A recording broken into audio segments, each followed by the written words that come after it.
Okay, so now I want to talk about reading the photographs and trying to figure out from these different age groups and different periods in this man's life how to develop his hair. So this is the photo right here that I'm working from because I need this weight and I need this age that he has. And I can see his hair is pretty much a round form in general. Of course, you're going to have a little bit of undulations.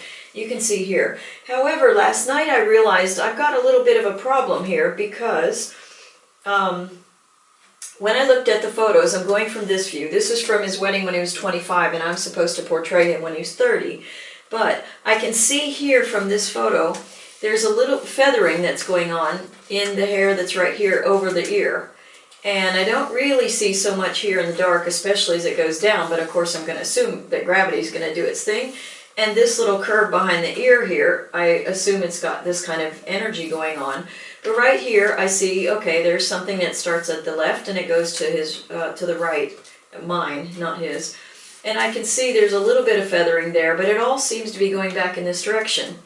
But when I did this figure here, it looks like from this point of view that everything's going this way and kind of curving in. I look at this photo here. He's kind of between this age and this other robust one. But I'm looking here and you see how the light hits the top here and then it kind of hits down here and then it gets dark here. So it has an idea that there's a plane change, but in this direction. So also on this similar picture here, I can see it's turning in, the highlight's hitting it, and then it's going down. So, and you can also see with the cut here, it seems like everything on the hair is going down this way. I don't see any kind of feathering here. However, when I get back to this wedding picture, it does look like, okay, there's a part and it goes off to this side. And this, I can see there's a highlight, a row of highlights here, and a row of highlights here, and a row here, and a row here. As it falls away from this side, of course, it's going into the dark.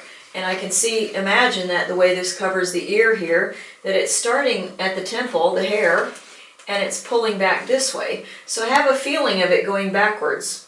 And then I have this photo, I'm not sure if that's showing up in the video, but this one, it's clearly everything is going back, but it's gradually going from the top of the head and sloping down and then curving around the back of the head and down over the ear. So over the ear you actually have it down, but before that you have the side.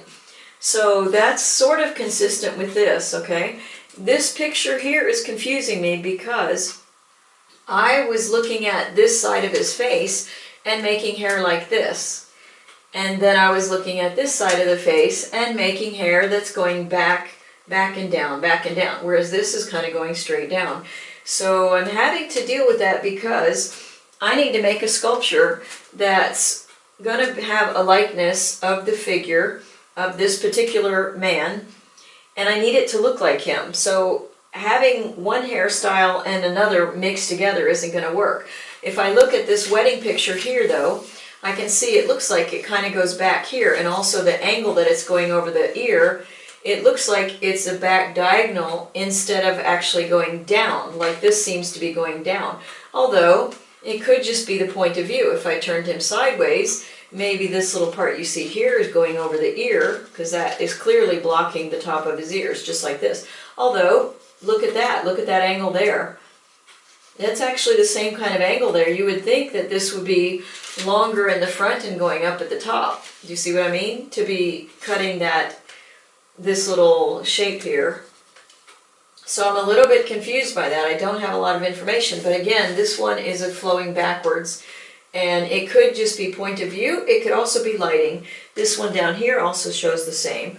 So I'm looking at my sculpture now, and we'll do that in the next video, okay? Because I was trying to balance this side with this side. I pulled the hairline up because this, you can see this point here, that where these two sides meet at the part, this one's higher up.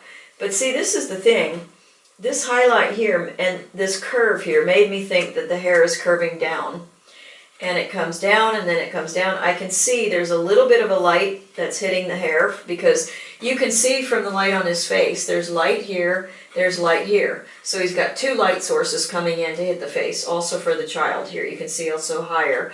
So the light could be coming at a diagonal because you can see it here, but not so much here. If it were actually true side lighting, you would see light on the hair. So it's here, maybe there's something in the back of his head, because you can see there's consistent lighting all the way around the back of his head. This background could very well be a professional background, and if that's true, there might be a light hitting the back of his head to separate him from the background and put this out of focus here. You can see with the shoulder here, there's light hitting from this direction. You see, if it were more in front of his shoulder, you would see this is lighter here, but more of that is a spillover from what is hitting here, okay? And light's bouncing around the room that he's in.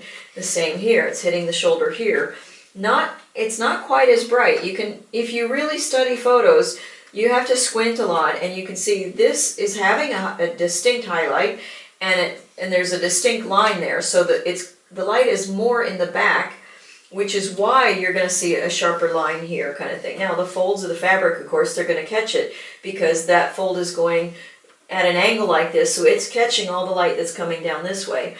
However, you can see there's light on his earlobe, there's light on the side of his face, although, to be fair, it's a little brighter here than it is here, okay?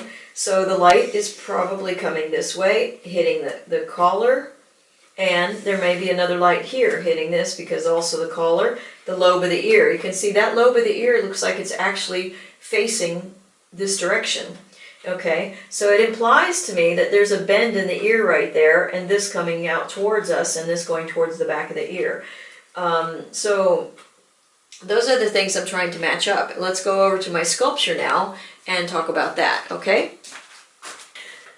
Okay, this is Kelly Borsheim, and we're doing some portrait sculpture today, and this is the bust of my subject here. And we talked about the photos in the previous section of this video, and now I want to show you what I was doing last night. Is I'm trying to figure out how I want to style the hair, okay? You can see that I'm trying to draw the angles of the locks. It seems that he's got feathered hair, and when I was looking at pictures on the internet about feathered hair and the back of the head, because I have no pictures of the back of the head, I'm trying to draw these angles and figure out how they're going to come together and how I'm going to finish. So I was starting on the bottom because the hair on top is going to overlap, do you see? So if I can get the locks, the major locks of this, then put the locks of this, and then put the locks, and build up until I get to the top of the hair. Okay, so I started to do this, and I'm starting to try to develop this and then figure out how do I go from a curve like this and make it curve down around like this, because that's what I think it is doing in his face. Now, I come to first I decided, well, I want to cover this ear because I had this ear too large, so I went in here because when it came out like that, it made the ear look like it was this tall, and that's not what I wanted. So the ear, without the ear's presence, which should stop here, this isn't going to stick out as much. It's sticking out because of that. Okay, so I started looking at this and thinking, okay, so it's coming away from the face and it's sweeping down, and then you have a little piece that's, you know, we usually have that little sideburn thing that's different direction than this, and the rest of this is sort of sweeping back like this, okay? Then I was looking head on and I thought, wait a minute, I don't have the sensation of the hair coming forward at the temples right here. So I did my favorite thing with the bird's eye view. I got on my footstool, looked from the top down, and started thinking, okay, how far back is this? And this, I was actually too far forward compared to this, and I like this side, felt that it was the more accurate of the two sides, so I cut away a lot of this. But also then I started looking and thinking, well, wait a minute, is the hair coming down this way and stopping, being cut here, or growing out here and then going back, or then the sideburns are coming down? Because it looks like on that one side that it was coming all vertical here. And I couldn't really make it work, and then it made me think, wait a minute, but this can't be coming straight down and this going back, so I'm going to have to make a decision. What am I going to do with this problem? I ended up lifting his forehead up a little bit because this space seems a little bit tall at this age here. And also I needed this point to be higher than this because the hair doesn't go straight across his forehead, it's actually coming down and around the skull.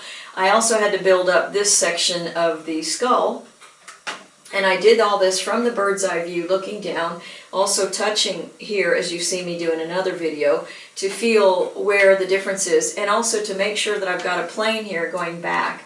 So I have a plane and a plane here. And I need this to come around and make the temple thing, okay? You can see it in here, that it gets narrower at his temple stuff here, all right? And that's the effect that I have to do from this point of view. But I really enjoy this. I think this feels more natural to me, and it feels like something I can work into a design. And although when I first did this side of the hair, it looked like, okay, I'm doing it right, I just need to make sure to get the curve because I'm thinking of that highlight where it was hitting right across here, so I have to have it come, it goes in, it comes out, and then it goes down, so that makes it dark, and that the highlight will hit right here if I have a similar lighting on my subject, which of course I don't have. So last night I ended up putting this blob of clay here because it was about 3 in the morning and there's a time I've got to go to bed. And I've been thinking about this all day long when I was doing other things today, and I haven't quite yet figured out how am I going to get this sort of curve here. I can see there's another little curve in the back on this. How am I going to get this to go backwards when it really looks like it isn't? And it isn't there. So again, I have the two options. Am I going to make this kind of straight down and then go back, or what am I going to do? But every picture I have of him in this position, it seems like the hair is going back.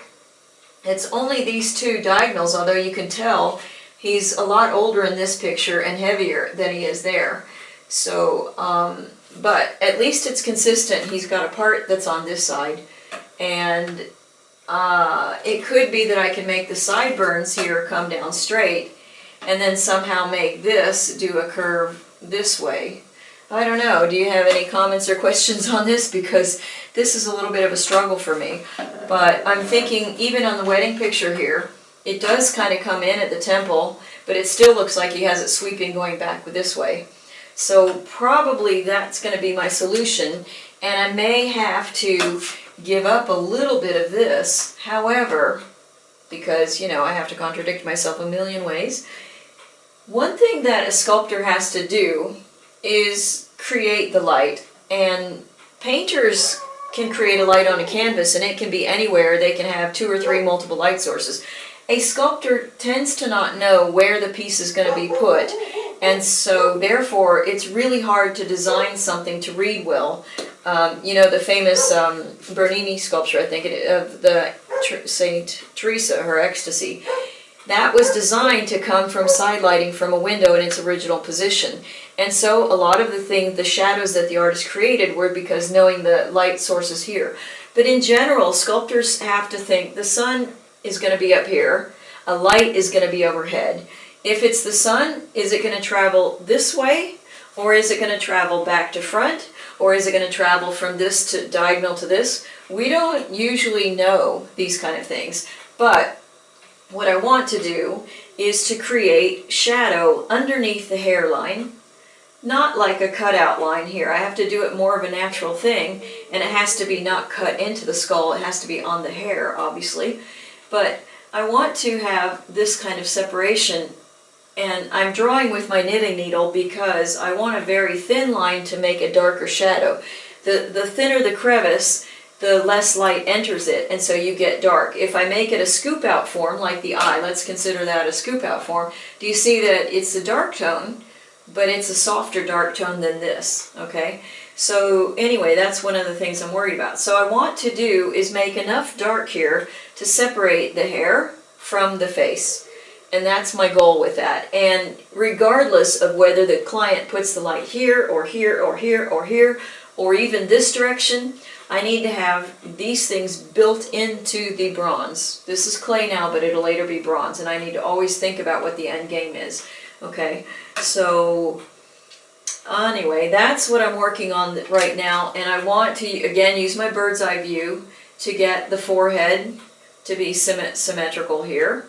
And I'm not sure how I'm pointing this for you, but anyway, this I don't want this coming down and this going back. I don't think it feels right to me, and I don't feel like it's very believable. So that's the challenge I have, and I'm gonna go work on that. Thanks for watching. I appreciate your comments. If you'd like to see finished bronzes, go to my website at borsheimarts.com, and Patreon, follow my YouTube channel. Go for it. Ciao.